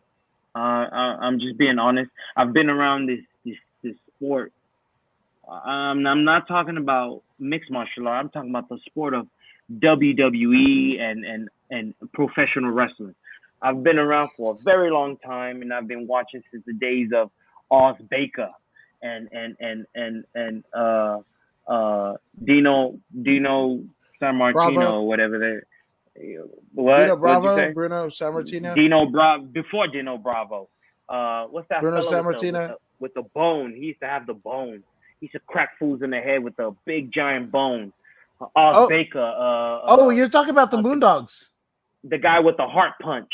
Yeah, Oxbaker's the heart punch, and then you got the Moondogs these guys with the bones. Yeah. Yeah. I mean, what's that other guy? What's his name? He was kid friendly. Georgie Animal Steel. That guy too, but not that one. That's the one with the teddy bear, right? Well, mine. I wouldn't call it a teddy bear. Oh, what the fuck that thing was? Jesus Christ. Oh, but hey, I'm talking about days of Mil Mascara. You know what I'm saying? Okay. Way back in the '80s. Jimmy Superfly when he was young. We're talking way back, man. You know, Ric Flair way back in the days. We've been watching since way back then. And when you look at the caliber of fellas that you see back then, and you look at what's this guy's name, CM Punk. CM Punk doesn't even walk straight, man. You know what I'm saying? He's got like Jimmy knees. I don't know, man. He's a great speaker. Cult of personality. But that's all he is. Cult of personality. That's it. Nothing physical. Hey, that's it. And Can Punk is a sick. Yeah. He sure is a Can Punk. Yeah. And Eric Bischoff beat him up on Twitter. Hey, there that you did go. Happen. There you go. If Eric Bischoff can beat him up on Twitter, and that is his strongest suit, then what's he got? CDNA. Yeah. I guess he's got CDNA. Yeah, right on. But speaking of things that we're gonna see, and they might have some DNA on their blood, on their gloves after this, rather. Mm-hmm. Rodrigo Bontarin, 17-4, is the Brazilian flyweight, right? Okay. He looks like a featherweight. Goddamn. What the fuck are they talking about, this flyweight? He looks like he's got the fucking masculinity of a fucking featherweight, 145er, right? But I digress, right? He's got wins over Gustavo Gabriel, where he hit that fucking standing rear naked choke on Dana White's Contender Series back in 2018, right? That essentially punches ticket into the UFC, where he faces a Magomed Biblotov, right? Where he wins unanimous decision. Then a doctor stoppage cut over Ryan Paiva, loses to Ray Borg. It was supposed to actually fight Manal Kape, right? But that got canceled, right? And then he loses to Kai Kara France, but then beats Matt Schnell, and then loses to Brandon Raw Dog Royval, right? Earlier this year, right? So that canceled fight against Manal Kape is finally happening at UFC 275. There you go. Now let's look at the Portuguese Manal Kape. 17-6 is Starboy. That's his record. And Jesus Louises, man. This guy has been an AFL, the Portuguese regional circuit, knockout championship, right? But his first real claim to fame is when he goes over to Japan and fights none other than Uncle Creepy Ian McCall. And shout out to Ian McCall for all the work he's doing in terms of psychedelics and rewiring the brain and everything like that. It's amazing for those who haven't been inclined, go ahead and check out uh, Bryant Gumbel's Real Sports, and Ian McCall is there talking about how psychedelics have helped him overcome traumatic brain injuries or CTE, and he's helping other fighters as well as military vets and people who have suffered PTSD. So, just saying. But he faces and beats Ian McCall in Risen back in 2017. That was his first big name. Then he goes and faces a champ, Koji Horiguchi, but he loses to the head and arm choke, right? Um, Fights Ryzen all the way to Ryzen or Risen 20, right? And then he makes his UFC debut against Alexander Pantoja, which he loses.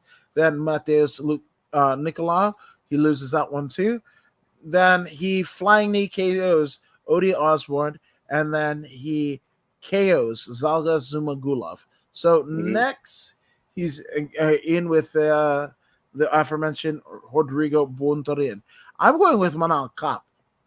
I just feel it. I feel it. Maybe mid third round TKO, but I'm going with the Starboy. Yeah, Starboy is he's a well, no, I wouldn't call him dynamic. He's an explosive fighter. Yeah. If he catches you in that explosive storm, then you will go to sleep. So this Brazilian fella, Rogerio Bontorin, he's just got to stay cool. He's got to stay cool. He's got to play the long game. He's going to take a beating. But if he plays a long game, he can slow down Manel and really go to work at the end of the round. I will wait to the end of the round to go after Manel Capio, whatever his name is. If he goes at him immediately, there's potential that he will get his block knocked off and go to sleep by some devastating strike. But if he plays it cool and he drags him into deep waters, then by the third round, perhaps Manel will be a little bit tired and slower, and then he can go to work and put that speed on him and put that pace on him and try and get that finish. But I don't think that's going to happen. I think Manel Cape is going to be too strong, too fast, and too destructive for Rogerio Bontorin to handle. So Manel moves on either by unanimous decision or some kind of devastating stoppage, either a body kick to the liver or some head kick or punch to stop his opponent Bontorin. I also will go with Manel in this one. Absolutely. And shout out to the Queen for her birthday Monday.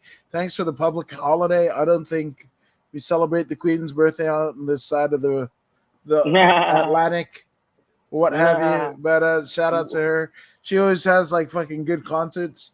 I think one of the Queen's Jubilees, you had Eric Clapton fucking headline, right? And in the band, right? It's Eric Clapton doing Eric Clapton things. And then I think even on the fucking keyboard, it's fucking Elton John. And then on the fucking drum skins, and this happened a lot in the 80s, but this happened, I think, mid-2000s, Queen's Jubilee. But you had none other than fucking Phil Collins on the drums. So imagine on one fucking stage. Wow. Oh, no, like Eric Clapton's Journeyman record from 90, that was before his son passed away, unfortunately. But listen to fucking Journeyman. The drums in Journeyman is done none other than fucking Phil Collins. So just say it. Yeah. Phil Collins is no joke on the drums, too. He's no joke on the drums. The fucking, I mean, this is a guy, right? This is a guy who he was a minor child star, did a fucking, a commercial in England when he was young, right? Learns how to play drums, much like how Eric Clapton learned how to play the guitar, right? Right. He fucking self-taught and, playing drums or whatever. Ends up in fucking Genesis when Genesis was still like this fucking art rock, whatever the fuck, with Peter Gabriel dressing up in dresses and the guitar virtuoso that is Steve Hackett, and obviously Mike. God, I forgot Mike's last name, but Mike goes on after Genesis or during Genesis when Phil has his solo run of the 80s, right? Mm-hmm. And he creates Mike in the fucking Mechanics. You remember the fucking Yes. Living Years? It's too late when we Who's running die. town? That was fucking Mike in the fucking Mechanics. Wow. Right? So all of those badass motherfuckers were all in one band, Genesis. Phil holds it down, right? And then Peter Gabriel leaves to go fucking solo. And then Phil Collins steps out from behind the fucking drum kit and starts singing and shit like that, which he was already doing backup for Peter Gabriel. But I'm just saying, and then Phil Collins becomes one of the major fucking voices of the next decade. Genesis is one of the biggest bands of the 70s, and then goes into the next decade, one of the biggest fucking solo stars, and a fucking drummer. Like, I want to say him and Don Henley of the Eagles. Those are two bad motherfuckers, right? Shut your mouth. I'm just saying, bro. Like, I'm just saying, right? How can you come from you're like drummers? Like, if girl wants to see the band and whatever, I might want to have a sexual dalliance with a member of the band, lead singer, guitarist, maybe even a bass player. Nobody's really going for the drummer, right? Not really. Fucking Phil Collins and Don Henley changed the game. When you got shit like fucking with the Eagles, you got Hotel California, you got Taking It Easy, you got all these fucking whatever hits, right? Then you go over to Genesis, right? And all like the Peter Gabriel era of Genesis, the Steve Hackett era of Genesis, and it just fucking it's so crazy, just wild. They were all on drugs. They just but it was amazing. It was an amazing. They were all on drugs and making the best fucking music, right? And then Phil Collins steps out from, like, Peter's like, peace, and then Peter Gabriel fucking goes on in his solo shit, does Sledgehammer and In Your Eyes and all these fucking big hits of the 80s too. But Phil Collins is like, okay, let me go ahead hold and my try. seat. Hold my cup. Hold my seat. Yo, and just fucking tears it. Fucking Genesis has their best fucking selling records of all time. I Can't Dance. Fucking, I can't dance. I can't sing. Oh, Jesus Christ. There's so, and then Phil with Sister Studio, In the Air Tonight. This, goddamn, there's so much. Just so too much. Too many hits. I'm just saying, bro. Like, Big Mac says, I still say, man, 80s best era in music. From literally January, come at me, like from January 1st, 1980 to December 31st, 1989. I want you to find me a better decade of music. You got Kiss still touring. You got Boston still kind of making records. You got the emergence of hip hop. Fucking Aerosmith gets clean. Guns N' Roses, fucking Motley Crue, Metallica. Too many to name. Sheila E., Prince, Michael Jackson, Genesis, Sade, fucking Mariah Carey is doing backup for fucking, too many. The 80s from January 1st, 1980 to December 31st, 1989. Give me a better decade. None. Just say it. None. Yeah. Dave Grohl is the best drummer. He's tremendous. And that's another guy, right? Dave Grohl falls into that, Don Henley, Phil Collins archetype where there wasn't really a fucking archetype before. You might have had Levon Helm of the band, right? The drummer that can fucking sing or whatever, and it was the front man. But fucking, 5 years later, fucking Don Henley and Phil Collins take it to another level. But Dave Grohl, Foo Fighters, right? Dave Grohl and the late great Taylor Hawkins. Talk about some drummers that can fucking belt out songs. Part of the fucking Foo Fighters act was Taylor coming from behind the kit and Dave fucking handling drums, where fucking Taylor is singing "Somebody to Love," and he's pitch perfect with Freddie Mercury, arguably one of the best fucking singers of all time. Just saying. Oh yeah, and guess what? Queen was still recording in the 80s. It's like Def Leppard. Fucking, oh shit, dude. Like fucking Too much to count. Ice-T, fucking NWA, all of it. Fucking Too Cypress much Hill, to count. Beastie Boys. Just everything. Jazz, rock, pop, fucking contemporary, art house, whatever the fuck. All hitting in the 80s. All of it. Just at one time, just name one time that every fucking genre. Thriller. Yeah, Thriller. Fucking Yo-Yo Ma. Like fucking classical music. Kenny G. Dave Koz. Too much. All just too much. Miles Davis was still fucking recording and touring Too in much. the 80s. Bruce Too Springsteen. Much. Too much. I'm just saying, bro. Too yeah, much. Love that song. The Unhandly Boys of Summer. Yeah, hell yes, bro. That's a good one too. The 60s are great, but they're marred. And Beatles. 60s are great for what? Acid. Okay. Acid. Acid. That's it. Fuck yes. But I guess we'll talk about the last couple fights here. We got Jesus Christ. So with this top 3 fights, I got love for all 6 competitors, man. And this one is literally a fucking mirror match, right?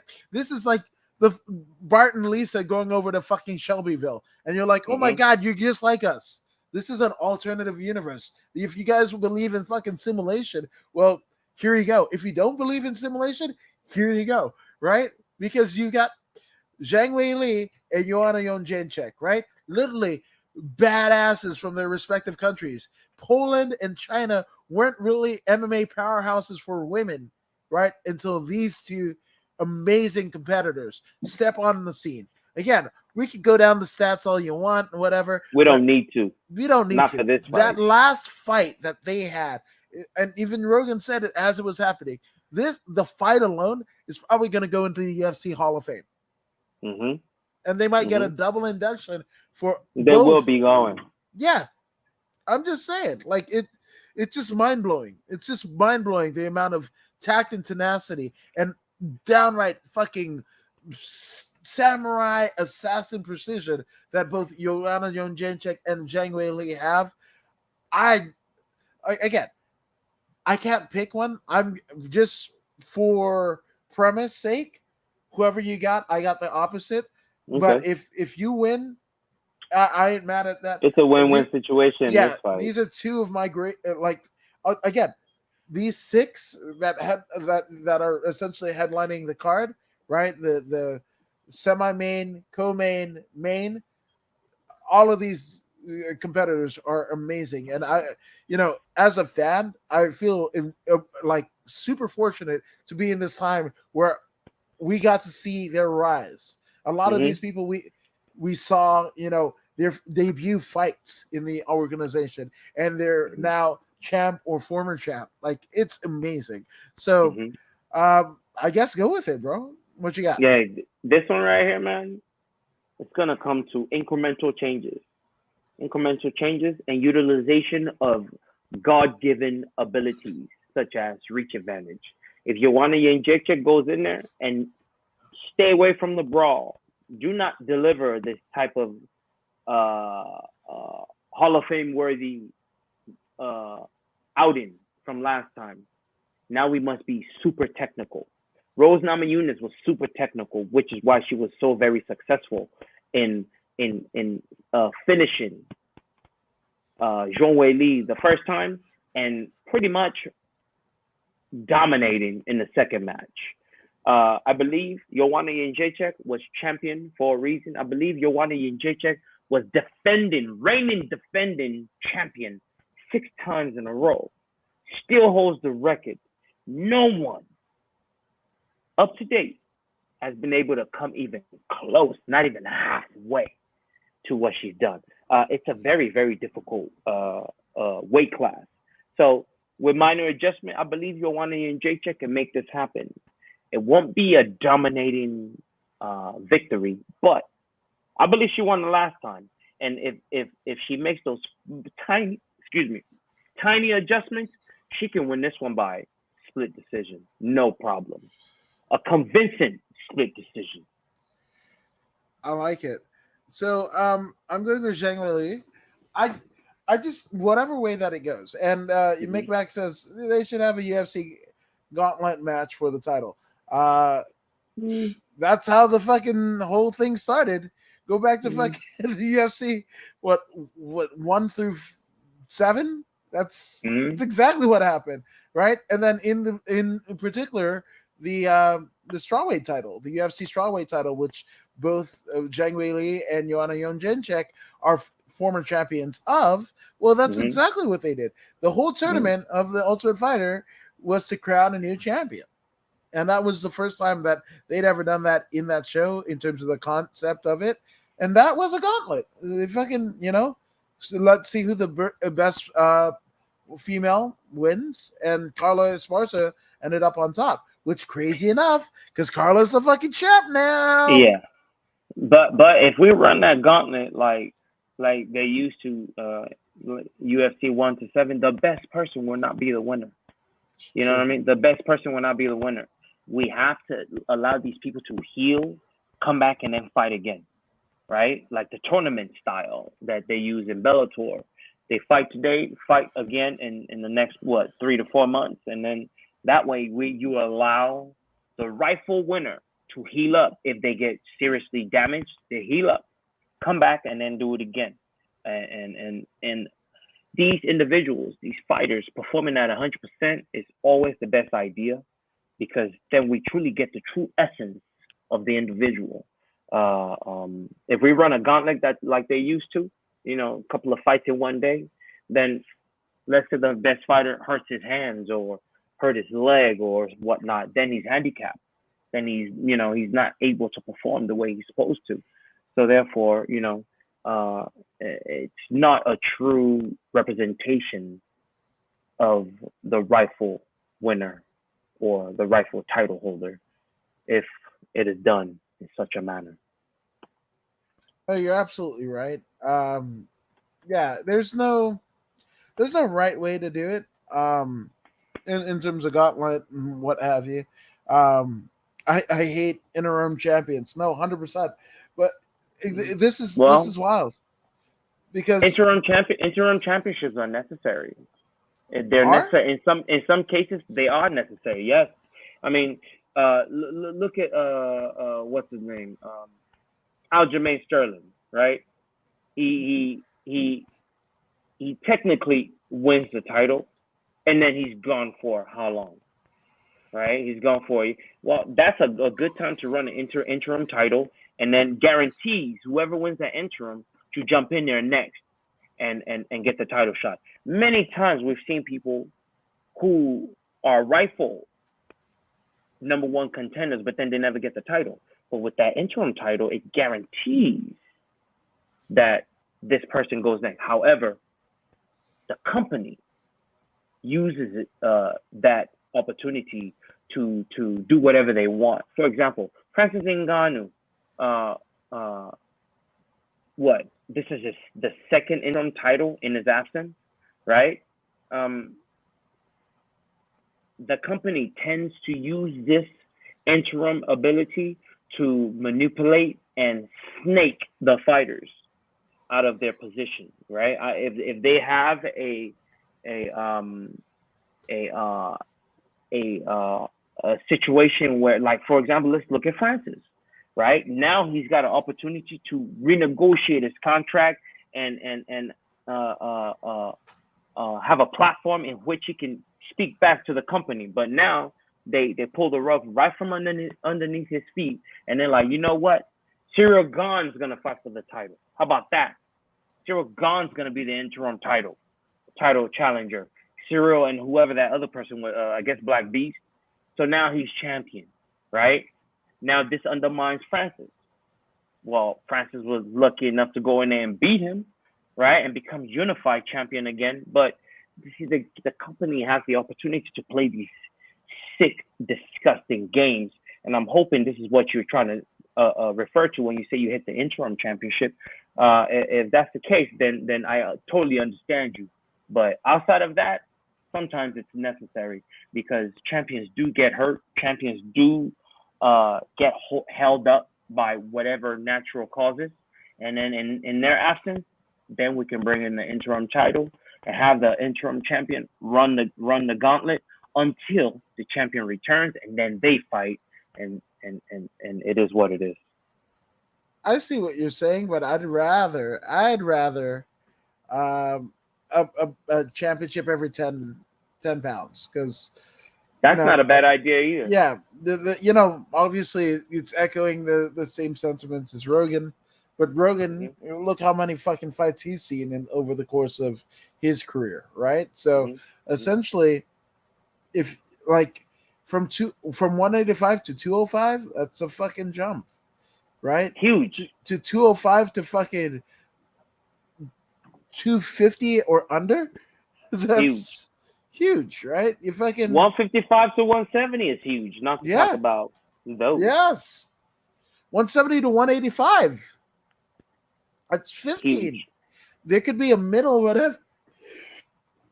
And it lessens the fucking need for interim championships because you've got a champion to cycle in and out of a big pay-per-view, right? Mm-hmm. Without cheapening the legacy or lineage, rather, of a particular weight class belt. Mm-hmm. Mm-hmm. That's what I think. I don't. Oh, I think I Look, sneezed. Yeah, there we go. And somebody's had a better music: Kiss, Led Zeppelin, Pink Floyd, Rolling Stones, and Blondie. all these people got their start in the 70s, but they didn't Yeah, blow up until the 80s. they're all Well, with Kiss, they were Kiss and Zepp, you could say. Blondie was still doing shit on the 80s. Rolling Stones for sure, They're right? still doing shit right now, Rolling Yeah, Stone. exactly. So, At 100.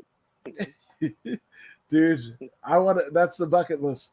The bucket, like I've already done John Mayer and Phil Collins, and then I worked the last 2 nights of the Genesis' world tour reunion tour in 2007, right after my son was born. But Mm-hmm. Eric Clapton, let's say Eric Clapton, Elton John, and the Stones. Those are it. Also, Paul McCartney. Yeah, I'm not a huge Beatles fan, but I actually like Paul McCartney's work. I actually like Ringo Starr's work. I might catch them the next time they come around to LA. You know, um, and strip the title if they can't defend it. That's actually if you. Dana White is even more vicious than Vince McMahon, where he will strip you like a motherfucker, whether you defend it or not. He just look at fucking Francis. He's just like, we'll strip you. Look at Tony Ferguson. We'll strip you. Yeah, whatever. And Daniel Bryan did 100%. And he's like, Dire Straits. Dire Straits was doing. Mark Knopfler from Dire Straits was doing tours of fucking Clapton and recordings of Clapton. So I'm just saying that still floats over into the 80s. I'm just saying. And BJ's were still making. BGs are the shit. Yeah, BGs are the shit. But they were still doing shit in the 80s, right? ABBA didn't want to come around for fucking 70 years and then want to reappear as holograms. I don't understand that shit worth an M. But okay, cool. Dancing Queen, whatever.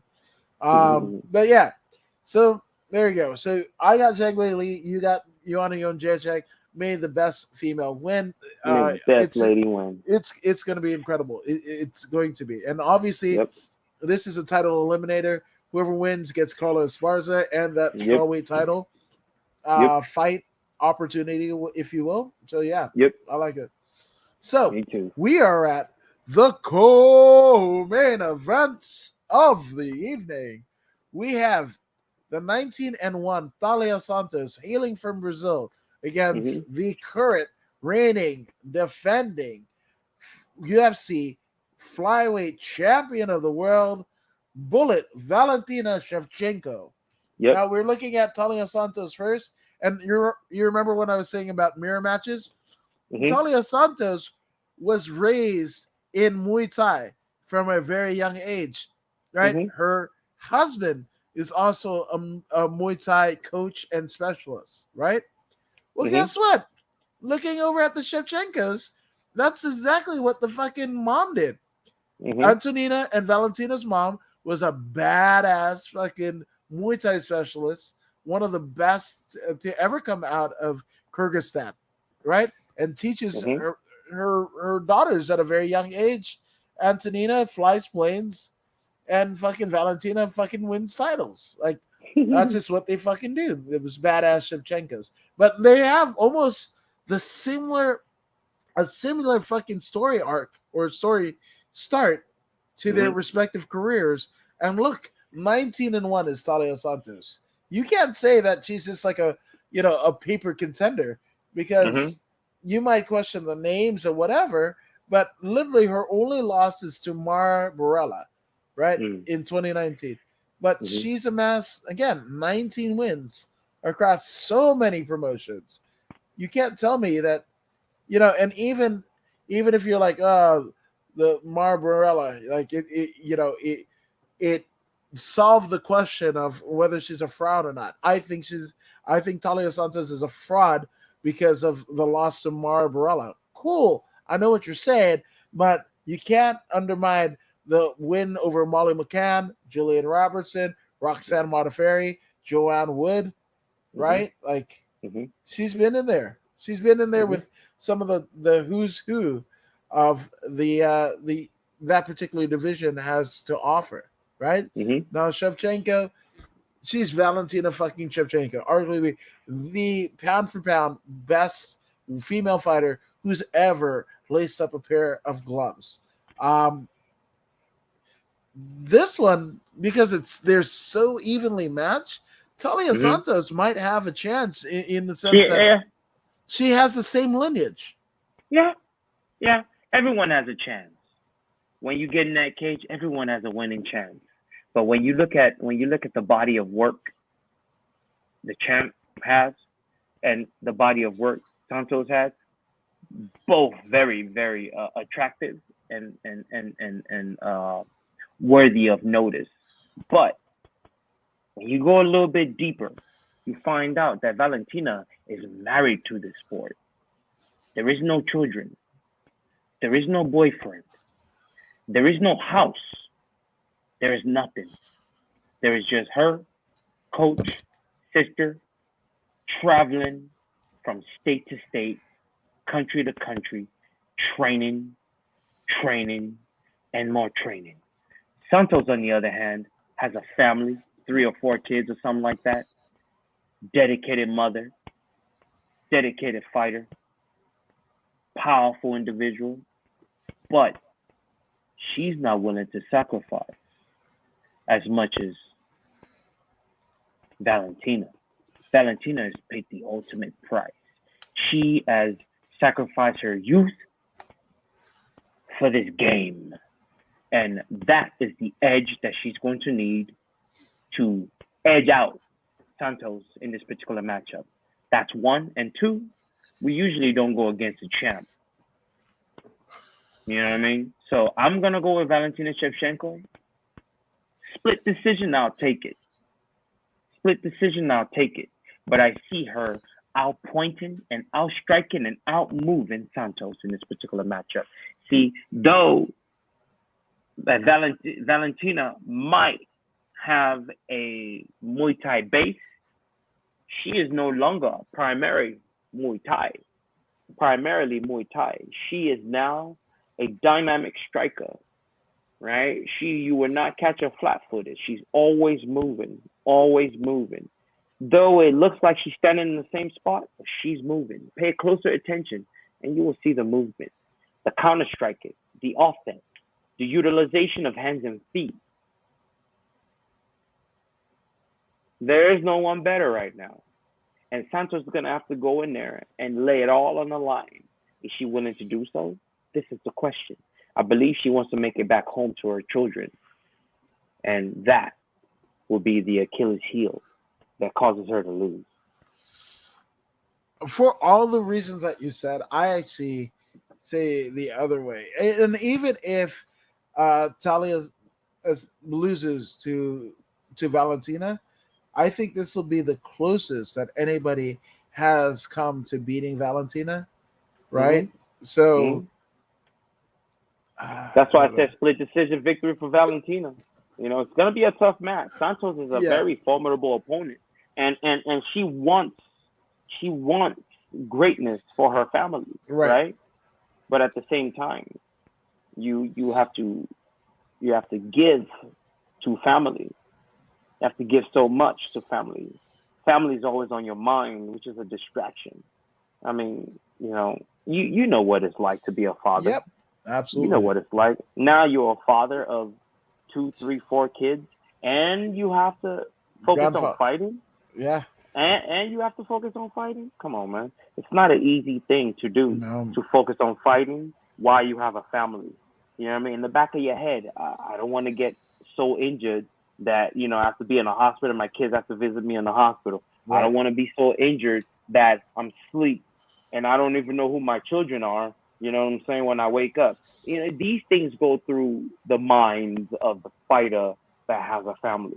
You know what I Exactly. mean? It goes through their mind, and that's a hindrance. And sometimes it's that little tiny thing that gives the opponent the edge. Yeah, I like it. I like it. I don't know. I still I say yeah, Valentina could win, but I So could think Santos. yeah, I'm gonna I go don't have a I Santos. don't have a Yeah, problem splitting you here. I don't have a problem splitting you yeah. here at Let all. No let's do problem. that. I just Hmm. after seeing the fucking embeddeds and whatever, I just like them both. Hmm. And I'm gonna be sad. Whoever wins, I'm gonna be sad that the other didn't win.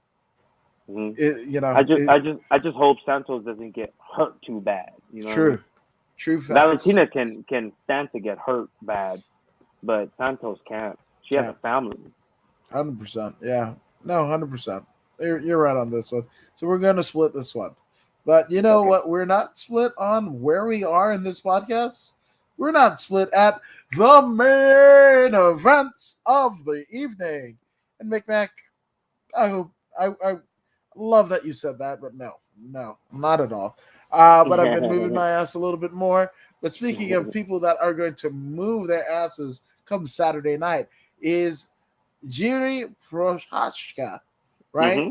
Who's the number one contender to the UFC light heavyweight championship, right? Looks like a damn Benedictine monk, right? And he's going up against the oldest crowned UFC champion in history, one Glover Teixeira, right? Hmm. And these two, this is like Undertaker versus Undertaker back in SummerSlam, wherever the fuck it was, right? Because these are two immovable forces, right? These are the creatures from the shadow realm, right? What the fuck looks like Jiri, right? Right? Hmm. Nothing, nothing, Hmm. right? He just he's there to fucking murder you. That's it. Yep. That's Yep. all it, right? Then you got fucking Glover Teixeira, who John Halkelman and fucking Chuck Liddell was like, we'd be holding mitts for him. We'd be holding the fucking bag for Glover. And Glover fucking punches so hard that his Hmm. knuckles, I could feel the knuckles after. I mean, there's the fucking heavy bag, there's the pad that I'm wearing, and whatever, and I could still feel this motherfucker's knuckles. So Hmm. I'm just, Jesus Christ. I think they did fucking Glover dirty, right? They capitalized on how he feels as the champ now, right? Because this is almost like an execution. If Glover fucks up, and I know old school is cool, there's no bigger fan and proponent of that ideology than me. But but we've seen Glover, that fucking spinning back elbow, the fucking Dominic Reyes that fucking wilted him. Jesus Christ. If Glover gets hit by one of that or fucking straight kick or whatever, Glover might be on life support on Sunday morning. Hmm. That's true. That's true. But you also got to remember, Glover has the ace in the hole, Alex Pereira, to train with. One of the most devastating, dangerous strikers ever to cross into the octagon. Alex Pereira, the Pantoja, no joke, no joke. Now you got that dynamic striker training with you every day, right? Now, Right. there's a certain level of comfort that is developed when you get into that cage. Because, I mean, who's as bad as Alex Pereira? Not much. Yuri's good, but he ain't no Alex Pereira. Alex Pereira will beat that dude easy. He's just too good. Now, one thing that Projaska has is he is not the type to fight based on the principles of fighting. He does things when he wants, how he wants, however he wants. He is unpredictable, meaning it's very difficult to understand what his next move will be. And that is the edge that he takes to the cage, and that is what has been successful for him. However, the only Achilles heel he has is the ground game. He's not that bad, but Glover's a black belt in jiu-jitsu. Glover is an excellent wrestler. Glover will get close, clinch you, drag you to the ground. If you stay down there, you're done. You're done. If you stay down there with Glover, you are done. All those that have gone to the ground and could not find their way back up have been finished. Those who are able to remain standing have managed to lose by split decision, get knocked out, or actually win the match. So Yuri is gonna have to pull an ace out of the hole and do something that we've never seen before. Because if he goes back and does what we've seen before, there's a good chance Glover's gonna beat him, finish him. But if he does some fancy movement that we've never seen before, then he could very well surprise Glover and get that flash knockout like he did with Dominic Reyes. But if it's just a regular fight, I got the old man all day long.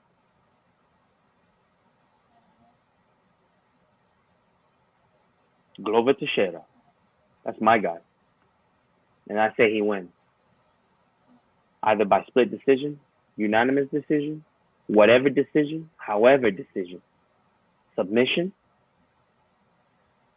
I got my man Glover Teixeira. And I'm rocking with the old fellas, man. You know what I'm saying? It's all about the old dudes. What about you, Adam? What do you think? You know, this is what I'm torn, because I really feel like they set Glover up. Like the Cinderella story about him, you know, his immigration papers not working out, and all, like, you know, training with Chuck and training with the old school pit with like Antonio Banuelos and fucking Chuck Liddell and John Hackelman and whatever, right? And he finally at 42 years old, he gets the fucking championship that has eluded him his entire career, right? But Yuri is a fucking the beast. He's like a damn, he's like the archangel, right? Yeah. The archangel of death. That's who Yuri is. He's that. And to me, I'm all like, they fucking did Glover dirty. And I know that's the logical fucking first, you know, contender, or, you know, whatever. But I don't like it, because I feel like if Prochazka gets it to where he wants it, Glover's gonna die. He's going to die. But this is the name of the game. Glover understands this. This is why he brought Alex Pereira over, brought him to LA. I mean, wherever they're at, Connecticut, whatever. Connecticut, yeah. Yeah, and you know, he's been training with that assassin for some months now. You know, he's already looked into the future, and he knows Blackowitz is someone easy to beat, right? Even as soon as he beat Blackowitz, he already told Prochaska, "You are next." Yeah. I already know what's up. You are next. Even before the UFC said, he already said, "You are next." Yeah, so he already knows what he's getting himself into. Yeah. You know what I mean? He's ready to dive into that deep water. Now, can a young man swim? Can he swim? We will find out come Saturday. So, official pick, I got the old man. I got old man. I want old You got man the young too. man. It's okay. You can get the young man. Yeah, It's a it's a yeah. it's, I it's a love worthy Glover pick. too. I It's love a Glover worthy pick. too. It It's breaks a my worthy heart, pick. but if we're going picks, I think It's all good. I mean, what we saw Yuri do to fucking Dominic Reyes is Mm-hmm. nothing compared to what he's gonna do to Clover. So Hey, one thing that we must not overlook is Glover's boxing. yeah, Glover's facts. boxing and his distance control, the pressure, the forward movement. You'll see. You'll see. Yeah, Don't count the 100%. old guy out yet. No, I never want to. I never. And this ain't just any old guy. It's fucking Glover Teixeira This with is some the respect. old guy. Yes, and his family will spur him on to Victory Boulevard here in LA. I spent some. Yeah, Yeah. but speaking of victory, we are victorious. The fact that we have you guys here with us here, rolling with Voodoo in the Woods. And if Yep. you haven't already done so, go ahead and like, share, and subscribe to the Voodoo in the Woods podcast That's on right. Facebook, YouTube, Twitch, but also found That's right. on bodyslam.net. We're on all of their social media pages. But if you want to get us individually, I'm According to Woods. You can find me across the board. The principal podcast is According to Woods on Facebook, YouTube, Twitch, and Twitter. And then any other social media, you're gonna get fucking pure ass memes. So I'm just saying, I'm gonna fucking like Baz Root and fucking liver punch your fucking sense of humor because that's just what I do. And Voodoo, where can they find you on social media? Hey man, Voodoo Maximus, just type in Voodoo Maximus and whatever pops up. You know what I'm saying? You're gonna find me on YouTube, Instagram, Facebook, Facebook page and all that. So look for me on those platforms and let's get it cracking. Like, share, and subscribe, and leave a message. And yes, after this beep. But that's right. speaking about beeping, you guys are amazing. Have a great weekend. Enjoy these fucking fights, and we'll see you sometime soon with more Voodoo in the Woods.